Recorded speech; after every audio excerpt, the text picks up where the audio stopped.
आशा करता हूं आप सब बहुत अच्छे होंगे। मेरा नाम है सिद्धांत अग्निहोत्री। स्टडी ग्लोस पे आपका बहुत बहुत स्वागत है। एस जयशंकर ने बहुत ही इंपॉर्टेंट चीज़ बोली है दोस्तों, जिसमें आज हम बात करने वाले हैं। तो इनकी बहुत ही शानदार किताब आई थी अभी, वाई भारत मैटर्स। मैंने पढ़ी वो पूरी किताब, बहुत ज़बरदस्त। तो अब यहाँ पे जयशंकर ने जो बोला है हमको ध्यान से सुनना चाहिए और यही सच्चाई है। तो सबसे पहले तो इन्होंने, एस जयशंकर ने बोला है कि चाइना ने मल्टीपल बॉर्डर एग्रीमेंट वॉयलेट किए हैं। ठीक है, ये बात बिल्कुल सच है। हम एक एक पॉइंट पे डिस्कस करेंगे। देखिए, सबसे बड़ा वॉर हमारा 1962 चाइना के साथ लड़ा गया। इससे पहले हमने चाइना के साथ एक बॉर्डर एग्रीमेंट साइन किया था। चाइना के साथ ऐसे एक बॉर्डर एग्रीमेंट नहीं, देखिए एशिया में, दुनिया में अमेरिका और सोवियत थे और एशिया में चाइना और भारत थे। ये दो बड़े सुपर पावर्स थे। जापान एकदम खत्म हो चुका था। तो अब चाइना और भारत जो है वो बहुत तेजी से उभर रहे थे और भारत ने ये कहा कि देखिए आप इधर आओ। जू इनलाइन को बुलाया, बहुत इंपॉर्टेंट प्राइम मिनिस्टर, मतलब प्रीमियर बोला जाता है वहाँ पे प्राइम मिनिस्टर को। तो जू इनलाइन को बुलाया, बैठे, बोले कि देखिए हम दोनों जो हैं वो साथ में मिलके काम करते हैं, यही सबके लिए अच्छा है। तो बोला ठीक है, मान गए। तो जू इनलाइन आए, भारत आए, बहुत कुछ हुआ। पंचशील एग्रीमेंट 1955 ये सब साइन हुआ। लेकिन उसके बाद बॉर्डर डिस्प्यूट हो गए। जो लद्दाख वाला सेक्टर है वो है वेस्टर्न सेक्टर, बीच वाला जो उत्तराखंड सिक्किम का है वो है सेंट्रल सेक्टर, वहाँ पे कोई डिस्प्यूट नहीं है। और इधर वाला ईस्टर्न सेक्टर अरुणाचल प्रदेश वाला, जहाँ पे अभी बहुत ज़्यादा डिस्प्यूट हो गए हैं।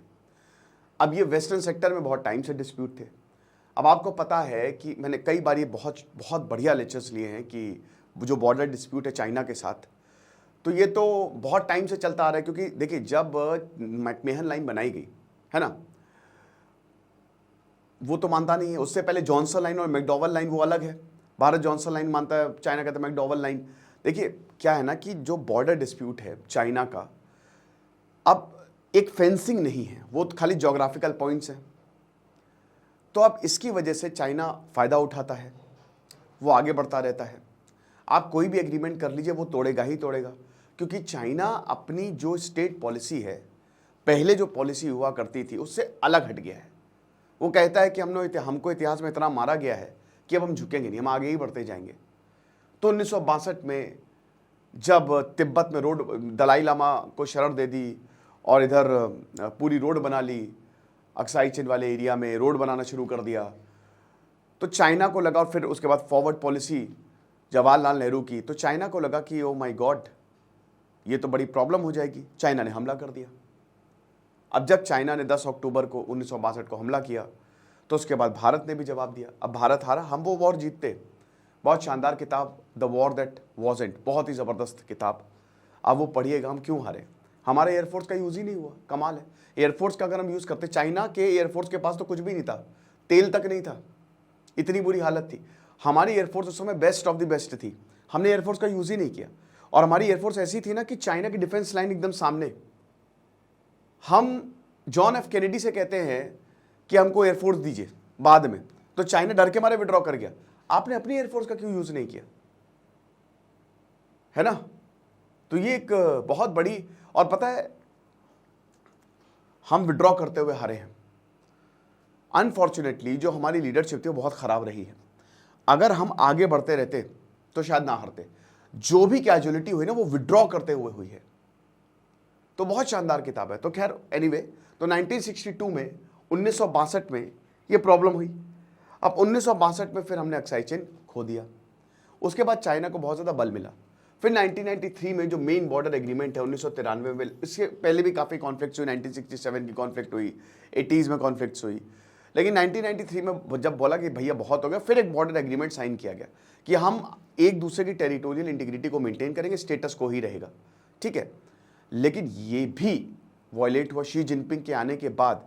इससे पहले नहीं था, 20 साल तक शांति थी, लेकिन शी जिनपिंग जैसे ही आए तो फिर से वॉयलेशन शुरू हो गया। तो यहां पे जयशंकर यही बताते हैं कि बहुत ही एबनॉर्मल डिप्लॉयमेंट है एलएसी के अलोंग, क्योंकि दोनों देशों के बीच में टेंशन बहुत ज़्यादा है। भारतीय नागरिक होने के नाते किसी को भी जो हमारे देश की सिक्योरिटीज़ को डिसरिगार्ड नहीं करना चाहिए, बहुत बड़ा चैलेंज है। इवेंट एक ऑर्गेनाइज किया था ICC, Indian chamber of commerce में, तो कलकत्ता में, वहाँ पे एस जयशंकर ने बोला। अब ये बताते हैं कि 1962 के बाद राजीव गांधी चाइना 1988 में गए थे। देखिए माओ जेडोंग तो एक एग्रेसर थे। माओ जेडोंग का तो ये कहना था ना कि आप एक चीज़ समझिए कि 1960s में ही माओ जेडोंग के खिलाफ लोग हो गए थे, पूरी दुनिया में सबसे बड़ा फेमाइन ले आए थे। अब ये इतिहास गवाह है कि अगर आपको लोगों का ध्यान भटकाना है तो वॉर में चले जाओ दूसरों के साथ। एक ये भी तर्क दिया जाता है कि माओ जेडोंग ने जानबूझ के भारत के साथ वॉर किया, क्योंकि वो लोगों को वो दिखाना चाहते थे, देखो हम कितने बड़े हीरो हैं, वो लोगों का ध्यान भटकाना चाहते थे। माओ जेडोंग को तो निकाल दिया था अपनी पार्टी से, कल्चरल रेवोल्यूशन उन्होंने शुरू कर दिया, फिर कितने लोगों को निपटा दिया। 1975 के बाद जब डेंग जियाओपिंग आए 1978 में, तब जाके चाइना जो है वो ठीक हुआ। अब इनकी फॉरेन पॉलिसी बहुत बड़ी, फादर ऑफ मॉडर्न चाइना बोला जाता है। 1989 तक रहे, लेकिन 11 सालों में इन्होंने चाइना को बदल दिया। और इसी दौरान राजीव गांधी भी चाइना गए। और जब राजीव गांधी चाइना गए तो जितने भी आपको बॉर्डर डेवलपमेंट्स देखने को मिल रहे हैं ये उसी समय हुए। 1987 में स्कर्मिशेस हुई, प्रॉब्लम हुई। फिर उसके बाद अगले साल जब राजीव गांधी गए, उसके बाद 1993 में 5 साल में हमने एक बॉर्डर एग्रीमेंट जो है वो साइन कर लिया। तो यहाँ पे बोले कि राजीव गांधी 1988 में चाइना गए तो एक बहुत बड़ा स्टेप था वो, कि हम चाइना के साथ अपने रिलेशन नॉर्मलाइज कर रहे हैं। क्लियर अंडरस्टैंडिंग है कि हम अपने बाउंड्री डिफरेंसेस को डिस्कस करेंगे, बट हम पीस और ट्रैंक्विलिटी चाहते हैं बॉर्डर पे, है ना, और बाकी रिलेशनशिप जो है दैट विल कैरी ऑन। मैं क्यों बोलता, देखिए जो स्टेटमेंट होते हैं ना जो ये मिनिस्टर्स देते हैं ये बहुत इंपॉर्टेंट रहते हैं, क्योंकि ये भारत की तरफ से आ रहा है। तो अगर ये कुछ बोल रहे हैं तो इसका मतलब हालात बहुत ज़्यादा गंभीर है ना।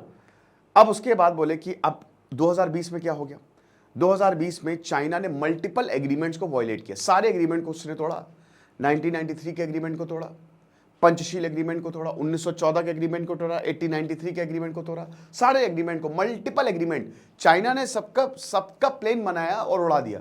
कहता वो देखो तुम्हारा क्या एग्रीमेंट गया। उसको फर्क ही नहीं पड़ा कि क्या भाई कौन सी ट्रीटी, हम नहीं मानते कोई ट्रीटी। अरुणाचल मैप निकाल रहा है चाइना, जो अरुणाचल प्रदेश को अपना बता रहा है, पूरे अरुणाचल प्रदेश हमारा है। हालांकि इससे फर्क नहीं पड़ता है, कई बार बोला गया कि ग्राउंड रियलिटी कुछ और है। अजय शंकर बोलते से कोई फर्क नहीं पड़ता, ग्राउंड रियलिटी पे ही जाना चाहिए। बट फिर भी दोस्तों दुनिया में क्या ही मैसेज जाएगा, फर्क तो नहीं पड़ता, बट ये चिंताजनक तो है ही है। इसका मतलब चाइना उस एरिया को छोड़ने के लिए तैयार थोड़ी ना है। आज नहीं तो कल हो सकता है वो भी इतनी बॉर्डर पे डिप्लॉयमेंट कर रहा है, कल को हमला कर दे। और होगा ये तो अलग अलग एक्सपर्ट्स, अलग अलग रिपोर्ट्स में भी है कि आज नहीं तो कल अगर ऐसे ही बॉर्डर डिप्लॉयमेंट चलता रहा तो आज नहीं तो कल भारत और चीन बढ़ जाएंगे एक दूसरे से। अब क्या है कि अरुणाचल प्रदेश में भारत ने बहुत डेवलपमेंट किया है।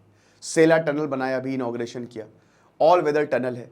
अब ये जितना भी डेवलपमेंट हो रहा है, स्पेशली रोड्स, बीआरओ जो करती है ये इसीलिए करती है कि ताकि लॉजिस्टिक टाइम पे पहुंच जाए। वॉर में जिताता कौन है? लॉजिस्टिक्स।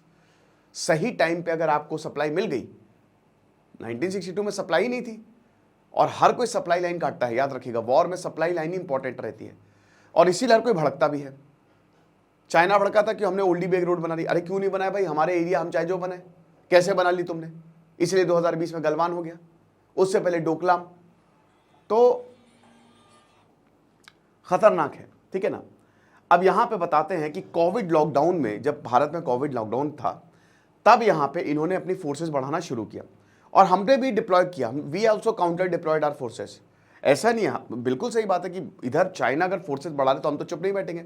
हमने अपनी फोर्सेस बनाई, तगड़े से फोर्सेस बनाई, बढ़ाई, ठीक है ना, ये चीज़ है। तो इट इज़ वेरी एब नॉर्मल डिप्लॉयमेंट। तो जो डिप्लॉयमेंट है वो बहुत ही एब नॉर्मल है, यानी कि बहुत ही ज़्यादा फोर्स। ऐसा लग रहा है कि आप युद्ध लड़ने जा रहे हो किसी देश से, जो चीन कर रहा है, ठीक है। तो दोनों देशों के बीच में टेंशन जो है वो इतनी खतरनाक होगी जो 62 साल पहले थी। आज टेंशन इतनी ज़्यादा बढ़ गई हैं।